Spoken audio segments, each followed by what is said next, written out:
नर्मदे, नर्मदे, नर्मदे। मुझे इस नर्मदा परिक्रमा में मुझे बहुत सारे अघोरी भी मिले। मैंने उनसे बहुत सारी बातें भी की। वो आपसे बताना चाहता हूँ। कुछ कुछ संतों के पास एक भैरवी पीडीएफ भी होती है।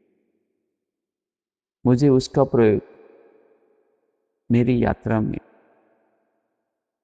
एक हफ्ते के अंदर ही हुआ था। एक संत ने मेरी अच्छी बातें सुनकर उन्होंने कहा था कि आप मेरे कुटिया में सुना। मैं उनके कुटिया में उनके एकदम सटीक से बाजू में सोया था। तो रात पता नहीं था, मैं तो थक गया था चल चल के। लेकिन रात को 11 या 12 बजे उन्होंने मोबाइल से कुछ पीडीएफ लगाई और उसके मंत्रों से मेरे शरीर के अंदर बहुत सारे तरंग पैदा हो गए।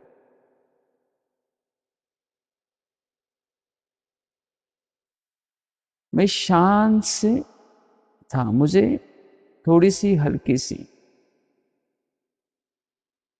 आहट हो गई कि कुछ तो हो रहा है।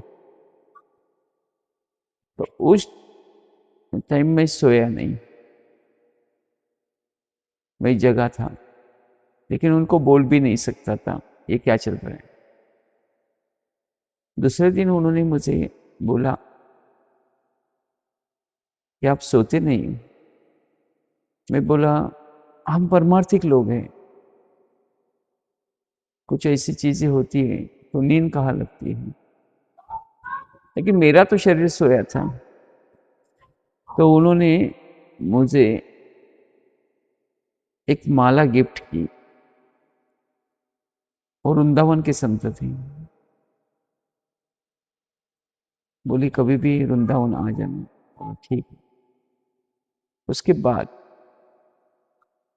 मुझे पंजाब के साइड के एक अघोरी मिली थी।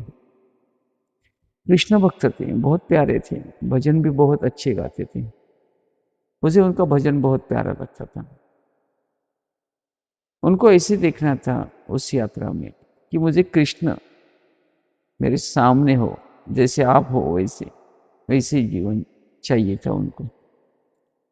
मैं बोला निराकार कृष्ण नहीं चाहिए, हर कण कण में वो तो नहीं चाहिए। तो बोला ठीक है।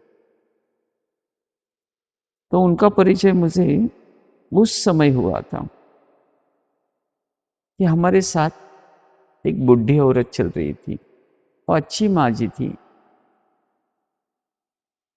कहाँ से, बिहार से या यूपी से आई थी, अकेली आई थी। उम्र 70 के आसपास थी। उन्होंने बहुत सारी भारत की यात्रा की थी। उनके साथ कभी कभार मैं चलता था, लेकिन उनका ध्यान वो कपड़े सुखाने में ही था। तो मैं उन माता जी से बोलता था कि माँ, कपड़े पे इतना ध्यान क्यों दे रही हो? तुम यात्रा पे ध्यान दे दो, वो कपड़े सूखेंगे। हम जहाँ रोकेंगे दोपहर को वहां कपड़े सूख लेना। लेकिन वो सुनती नहीं थी मेरी। मैं उनसे बात करते करते उन संतों के जैसे अघोरी ने मेरी बातों को काट दिया। उन्होंने कहा ये नर्मदा माई है, उनको मत कुछ बोलना। तो मैं बोला ठीक है। आप कौन हो? और ऐसे स्वर में बताया उन्होंने। मुझे चिल्ला के बोले आप कौन हो? मुझे इतना पता था इस यात्रा में सारे दिव्य लोग आते हैं। जब हम ज्ञानी जन को कोई ऐसे बोलता है कि आप कौन हो, तो हम पहले से उत्तर देते हम शून्य हैं। तो बोलो शून्य का प्रमाण दे दो, आप शून्य कैसे होते हो? तो मैंने कहा था शून्य तो शून्य ही है, उसका क्या प्रमाण देंगे? हमारे पास एक ही प्रमाण है। जैसे हम आंख बंद करने के बाद ना हम देह है, ना मन है, ना कुछ है, हमारे अंतरंग में कुछ दिखता ही नहीं, सब खाली पड़ा हुआ है। तो देखो, हाँ, ये हमारी जीवन की परिभाषा है, लेकिन उन्होंने मेरे पैरों को हिला दिया, जोरों से, जोरों से हिला दिया और दबा दिया, तो तुरंत मेरी आंखें खोली। तो फिर वो मेरे पर हंसने लगे, क्या शून्य जी क्या हुआ? तो बोला एहसास हुआ, क्योंकि जो है। तो एहसास है ना, तो शून्य कहाँ है? तो मैं उनको बोल रहा था ये अंदर की बात है। तो बहुत हंसने लगे, बहुत हंसने लगे, इतने हंसने लगे, इतने हंसने लगे कि उनकी हंसने की जो सीमा थी वो बहुत बड़ी थी। तो उनके साथ दो चार और चेले थे, वो भी हंसने लगे। उनकी हंसी एक अलग थी, लेकिन मैं कुछ नहीं बोला। मुझे ऐसे लगा कि मेरी बहुत कुछ गलती हो गई। तो मैं उस टाइम से शपथ ली कि किसी यात्री को कभी मैं बोलूंगा नहीं, जैसे उस माँ को मैंने बोला। तो हम चलते रहे, चलते रहे। 4 दिन के बाद फिर वही संत मुझे मिले, एक इमली का पेड़ पे कुछ चाय नाश्ता कर रहे थे। तो मैं उनके सामने फिर बैठा, हाथ जोड़े और बोला मुझसे जो भूल होगी उसके लिए माफी चाहते हैं।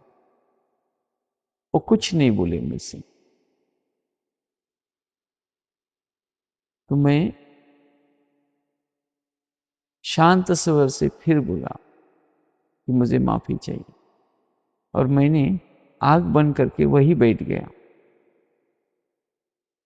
10-15 मिनट हो गए हो, मुझे पता नहीं वो है थे क्या, चले गए। उस समय इमली की बहुत बड़ा वो जो फल होता है वो टूट कर पेड़ से मेरे जैसे झोली में गिर गया। मेरी आंख खुली तो देखा पूरी इमली नहीं थी, कोई ऊपर का कोई कट, कोई खाया होगा ऐसी थी, और नीचे का था। तो मैं उनसे, वो थे गुरुजी, मैं उनसे धन्यवाद बोला और मैं निकल गया। तो जितने भी साधक थे उनको थोड़ा थोड़ा मैंने उसमें का दे दिया, और मैंने भी थोड़ा सा ही खाया। अभी ये यात्रा चलती रही। फिर 2 दिन के बाद फिर उनसे मुलाकात हुई, क्योंकि ये आगे पीछे चलते रहते, कोई ज्यादा चलता है, कोई कम चलता है। तो ये सारे सारे हमारे यात्री मिलते रहते। 2 दिन के बाद उनके सामने बैठा मैं, तो उन्होंने कृष्ण भजन गाए, इतने प्यारे भजन गाए। और मुझे बोले आप, आपको आता है? तो मैंने भी भजन गाए मेरे। तो हमारी बातें एक 1-1.5 घंटे ऐसे ही चलती रही। तो उनको स्वभाव मेरा अच्छा लगा। तो बोलते ठीक है, अच्छा है आपका जीवन। वो ज्यादा से ज्यादा गांजा पीते थे, गांजा। तो मुझे भी बोलते थे कि आप पियोगे? तो मैं बोलता नहीं, मैं नहीं कुछ खाता पीता। तो बोलते अच्छी बात है। तो हर गाने के अंदर वो जो दो दो लोग थे उनके साथ वो बनाते रहते थे और वो पीते रहते थे। तो मैं जैसे आगे चला गया, उसके बाद फिर वो मिलते रहे। उन्होंने बोला ठीक है, मेरे मेरे पास आकर सोना। अभी ये दूसरी बार मैं किसी अघोरी या संत के साथ मैं सोया था। उन्होंने भी, देखो ये लोग हम अपने साथ किसी को रखते नहीं, उन्होंने भी रात को वही पीडीएफ लगा दी मोबाइल से। मैंने देखा था वो सोए थे, लेकिन कोई तो था उनके अंदर। तो पीडीएफ मंत्र चलते थे, ये सारे वेदों के जैसे मंत्र होते हैं। तो ये मंत्र चलते रहते थे, चलते रहते थे, लेकिन मेरे ऊपर कुछ उसका असर नहीं हो रहा था, क्योंकि मैं सोया ही नहीं था। उसके बाद वो गुस्से से रात को 2 बजे उठे, गुस्से से, हाँ फिर से बता, और कहीं बाथरूम टॉयलेट के लिए चले गए, और वहां से ना धो के ये आ गए, मेरे से कुछ बात नहीं की। उसके बाद में 3 बजे सब सोए थे, ठंड भी बहुत थी, मेरी कुछ ऐसी बात हो गई थी उनसे थोड़ी बहुत, उसकी वजह से उन्होंने इतने जोर से चिल्लाए मेरे ऊपर, नहीं ऐसे नर्मदे हर करके इतने जोर से कि सब उठ गए। क्या हुआ? मैं तो शांति था। कुछ लोग बोले क्यों इतने रात को चिल्ला रहे हैं आप? बोले नर्मदे हर बोलना कुछ गलत है क्या? उनका गलत ही था, इतना जोर से नहीं बोलना चाहिए था। जैसे कोई रात को फटाका बजता है वैसे चिल्लाए थे। उनके बाद में हम दोनों बातें करते रहते थे, 2-3 दिन उनके साथ ही था। तो बहुत सारी अध्यात्म की बातें चलती रहती थी। मैं निराकार के बारे में बोलता था, मेरे साधकों के बारे में बोलता था, ऐसे चर्चा ही चलती रहती थी। वो भी अपने गुरु का परिचय देते थे कि मेरे गुरु कितने बड़े हैं। वो अघोरी थी, कितने बड़े बड़े शिष्य करोड़ों रुपया लेके आते। तो बोला अच्छी बात है।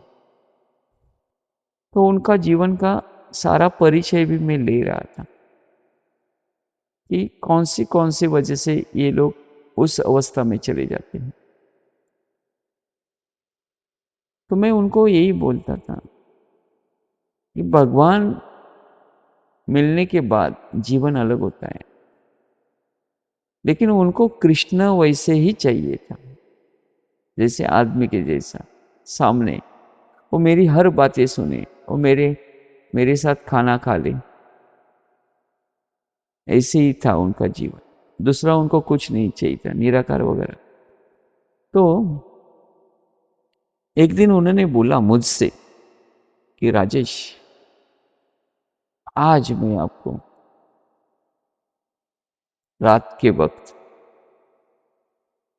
मैं आपको वश कर लूंगा। सीधी बात में उन्होंने, क्योंकि बातें बहुत चली थी हमारी, सीधी बोल दिया, क्योंकि 3-4 दिन उनके साथ था, कुछ इफेक्ट्स नहीं हो रहा था। तो उन्होंने कुछ जंगल से ना जड़ी बूटी लाई, उनको ही पता थी कौन सी जड़ी बूटी। उन्होंने जड़ी बूटी लेके आई, रात का वक्त था, मुझे थकान आ गई थी, मैं सो गया था, उनके बगल में ही सोता था मैं। रात को 12 बजे उन्होंने अपनी चद्दर जो पहनते हैं शाल के जैसी, वो मेरे ऊपर डाली थी उन्होंने। उनका भाव, मुझे लगा था कि मुझे ठंड लग रही है इसके लिए डाली होगी, लेकिन वो वशीकरण विद्या थी। तो आपको बता देता हूँ, जैसे उन्होंने शाल मेरे ऊपर डाली, मैं सोया था, फिर से बता देता हूँ, डाली मेरे ऊपर, तो जैसे सचिन तेंदुलकर होता है ना, एक स्पीड बॉलर बॉल डालता है, तो सचिन तेंदुलकर हर एक सेकंड के अंदर उसको बाउंड्री के पार भेज देता था। सेम वैसे ही एक सेकंड में मैं उठ गया और वो जो चादर थी वो उनके मुंह पर मार दी। ये क्रिया मैंने नहीं की थी, ये हृदय से बोल रहा हूं, क्योंकि हम संसारी आदमी, हम इतने जागरूक नहीं रहते। तो उनके मुंह पर मार दी और मैं सोचने लगा कि मैं क्यों उठ गया। और मैंने उन गुरुजी के ऊपर, जो अघोरी थे, उनके ऊपर उनकी शाल क्यों मार दी। और वो कुछ नहीं बोलिया, वो खड़े थे, सारे लोग सोए थे परिक्रमावासी।